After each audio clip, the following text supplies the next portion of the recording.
What's up, everybody? I'm Ian Gilmore. This is your first team report. For the first time in 4 years, I can say this sentence to you.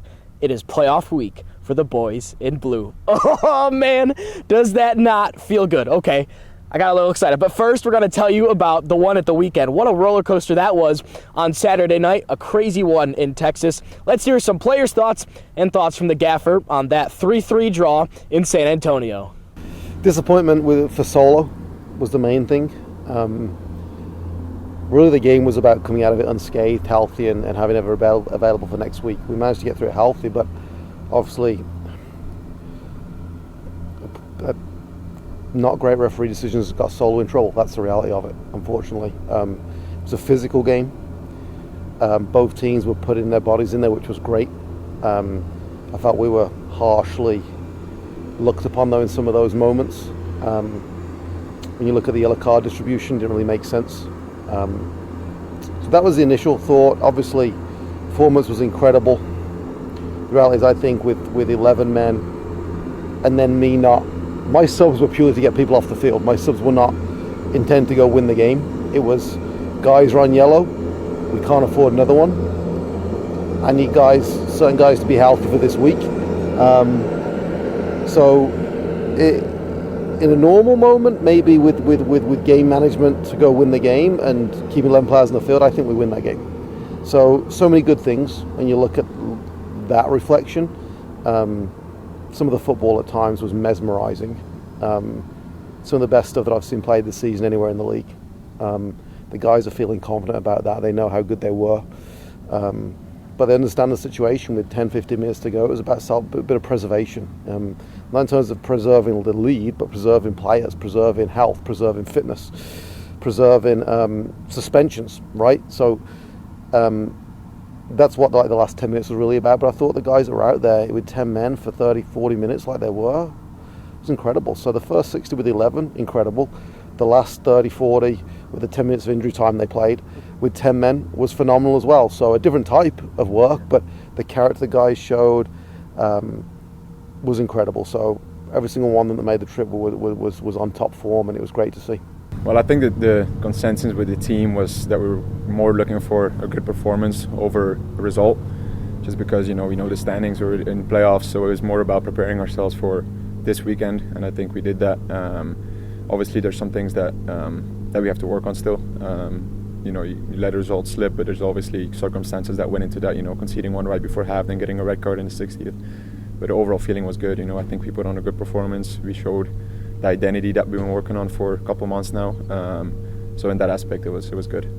Now to the good stuff. Playoff soccer. We know our matchup, the Charleston Battery, Sunday afternoon, 4 p.m. They're a team we beat 4-0 at their place earlier this year and drew with 1-1 at ours. Here's Tim Trilk, Yunus Budati, and Mark Lowry to give every angle of preview for this weekend. It feels great. It's something that, with the changes that the club made in the offseason this year, we always knew that we had to make playoffs. There was no other option. Otherwise, this season would be considered a failure, in my opinion, and a lot of opinions of the other guys as well. So it's exciting. The club deserves to be back in the playoffs, and we're ready to make a run now. I mean, those two matchups were very different. The first, obviously, they went down to 10 men early on, and the second one, we had a ton of injuries through that period of time. So we were playing a different system, different formation, trying to get 11 healthy guys on the field. So not really much out of the two games that we take, to be honest. It's more kind of form that we're feeling right now going into this game. The moment that both groups are in is the most important thing when you're in the playoffs. It's not what happened 10, 15 games ago. It's how the group's feeling right now. Obviously, Charleston finished off with a win at home this past weekend. All in all, they've had a good season. That's why they've got the home game. And they should be feeling quite good about themselves, as that rightly should. But we feel good as well. The way we've played the last, I think, 17, 18 games, probably from Tampa, Pittsburgh onwards, that type of moment, which was, I think it was like 17, 18 games ago. We've been very good. We've found solutions. We've found a balance. The team, even losing a couple of guys after that, there's been a good confidence throughout the group. So we're feeling good about ourselves. We've got to go there and perform. That won't be easy. Playoff games are not easy, whether you're home or away. It's never easy. So you just got to commit to it full on, give everything you've got, and leave everything on the field. But I mean, I think we talk about it with the group, we talk about the coaching staff. It's always really about us, and we know that if we're on it and we play the way that we're supposed to play, then I think we can compete with anyone in the league. So it's more about getting ourselves ready and in the right mindset to compete on the days that it really matters now.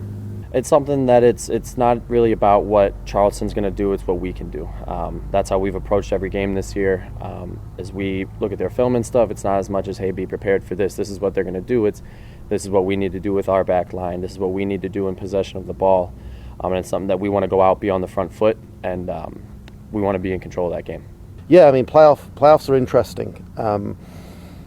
Cast my mind back to the 3 times I've been in it and got to the final twice, the conference final twice, and through that it was a bit of a roller coaster. My first season in El Paso mirrors this one actually right now. It's uncanny how similar the seasons have been from the start through the middle and then kind of finishing strong. Going in it, we finished 6th first year in El Paso. We finished 6th this season. Finishing 6th that year, we were away from home. We went to Fresno. We were 2-1 down. We came back and won 3-2, roller coaster. And actually, in the game in our bracket, the lower seed won. So we ended up with the home game in the next round, which wasn't expecting. So anything can happen in the playoffs. And then the following season, I think each game went to a penalty shootout. I think we had 3 penalty shootouts. Tulsa, New Mexico, and Phoenix. 1-2, lost that last one against Phoenix, and the penalty. So you're looking at a playoff run, which all 3 games went 120 and into penalty shootout. So it just tells you that anything can happen. You just have to be strong, mentally, physically strong, committed to who you are, put trust in the players and the guys that you have, and try and enjoy the ride a little bit, because the reality is anything can happen. Well, I know the fan base, and it was before I came here. It's something that attracted me a lot to Indy, knowing that they have a great, fan support, and knowing that how much Indy has put into the team the last, 10 years to be able to do something like this. So being in a position to do it brings a lot of energy, brings a lot of focus. So it'd be great. I know how much it means to the city. I know how much it means to the club, to the organization, to everyone involved. So if we'll be able to pull it off, I think it'd be a great accomplishment for everyone. Yeah, I hope that we take a lot of fans this weekend to Charleston. Last time we were there and we won 4-0, we had a nice little group of fans. Let's get the BYB in. Let's be the loudest people in that building, in that stadium. We'll commit on the field. Let's get a great group of fans down there, and let's try and go for the win. All right, like Coach Lowry said, we want to see as many of you as possible down in Charleston on Sunday. Let's make sure they can hear us all across the country. For those of you not heading down to South Carolina, we will be hosting some watch parties throughout the city of Indianapolis. Check our social media or our website for more info on that. And hopefully, we're talking to you again next week.